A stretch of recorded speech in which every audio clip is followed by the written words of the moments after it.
এই গল্পটা শুধু একটা শহরের নয়, এই গল্পটা সেই সব নীরব মানুষের যারা কিছু না বলেও পুরো জীবনটা বদলে দিতে পারে। শেষ পর্যন্ত শুনুন। দক্ষিণ ভারতের পাহাড় ঘেরা এক ছোট শহর কথাগাড়া। চারদিকে সবুজ বন, লাল মাটির রাস্তা আর দূরে মন্দিরের ঘণ্টার ধ্বনি। বাইরে থেকে দেখলে শহরটা শান্ত, কিন্তু এই শান্ততার ভেতর লুকিয়েছিল অনেক না বলা গল্প, অনেক চাপা কান্না। এই শহরেই থাকত অরবিন্দ। বয়স বেশি নয়, কিন্তু চোখে ছিল ক্লান্তির ছাপ। ছোটবেলায় বাবাকে হারানোর পর থেকেই সে শিখে গিয়েছিল, জীবন কথা শুনে চলে না, জীবন চালাতে হয়। মা অসুস্থ, সংসারের দায়িত্ব তার কাঁধে। দিনে সে কাজ করত গ্যারেজে, আর সন্ধ্যায় শহরের পুরনো স্কুলটার দেখাশোনা করত। কেউ তাকে দায়িত্ব দেয়নি, তবু সে করত, কারণ এই স্কুলেই একসময় তার স্বপ্নগুলো বেঁচেছিল। এক নতুন সকাল কথাগাড়ার চেহারা বদলে দিল। শহরে এলো নতুন শিক্ষিকা মীরা। শহরের বাইরে থেকে আসা, চোখে আত্মবিশ্বাস, কিন্তু হাসির আড়ালে লুকানো একরাশ একাকিত্ব। প্রথম দিন স্কুলে ঢুকেই সে লক্ষ্য করল, একজন ছেলে নীরবে বেঞ্চ ঠিক করছে, ভাঙা জানালা মেরামত করছে, অথচ কারো সঙ্গে কথা বলছে না। সেই অরবিন্দ।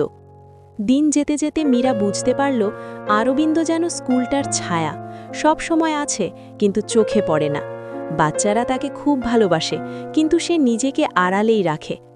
একদিন মীরা তাকে জিজ্ঞেস করল, তুমি এত কিছু করো, কিছু বলো না কেন?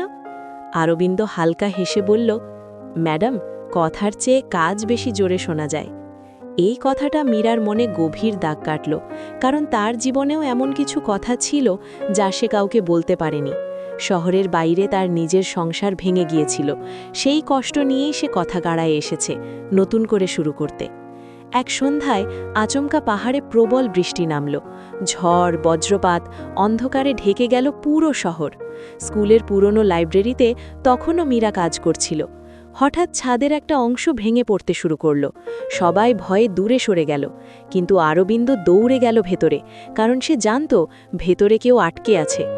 বৃষ্টি, ভাঙা ছাদ, আহত হাত, সব কিছু উপেক্ষা করে সে মীরাকে নিরাপদে বের করে আনল।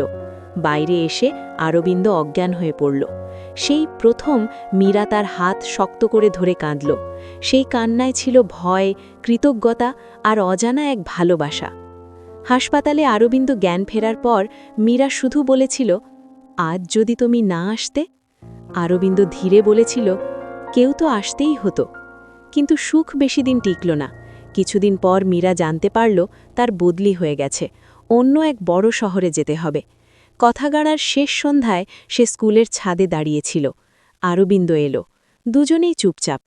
মীরা বলল, এই শহরটা আমাকে অনেক কিছু শিখিয়েছে, বিশেষ করে তুমি। অরবিন্দ নিচের দিকে তাকিয়ে বলল, শহর নয় ম্যাডাম, মানুষই মানুষকে শেখায়। পরদিন মীরা চলে গেল। কথাগাড়া আবার আগের মতো শান্ত হয়ে গেল, কিন্তু অরবিন্দের ভেতরে কিছু একটা বদলে গিয়েছিল। সে গ্যারেজের কাজ ছেড়ে পুরোপুরি স্কুলটার দায়িত্ব নিল। বছরের পর বছর সে স্কুলটাকে গড়ে তুলল। নতুন ঘর, নতুন বই, নতুন স্বপ্ন। অনেক বছর পরে কথাগাড়ায় এক বড় শিক্ষা সম্মেলন হলো। অতিথি হিসেবে এলো এক পরিচিত মুখ, মীরা। মঞ্চে ওঠার আগে তার চোখ পড়ে গেল দর্শক সারিতে বসা এক মানুষটির দিকে। সময় বদলেছে, কিন্তু চোখের নীরবতা একই, অরবিন্দ। কোনো কথা হলো না, শুধু চোখাচোখি আর এক ফোঁটা নীরব হাসি। সেই হাসিতেই লুকিয়েছিল বছরের পর বছর অপেক্ষা, সম্মান আর গভীর অনুভূতি। শেষ কথা, এই গল্প যদি আপনার হৃদয় ছুঁয়ে যায়, যদি নীরব ভালোবাসার মূল্য আপনাকে ভাবায়, তাহলে এখনই লাইক দিন, সাবস্ক্রাইব করুন, আর এমন আরও সাউথ মুভি স্টাইল ইমোশনাল গল্প পেতে আমাদের সাথেই থাকুন।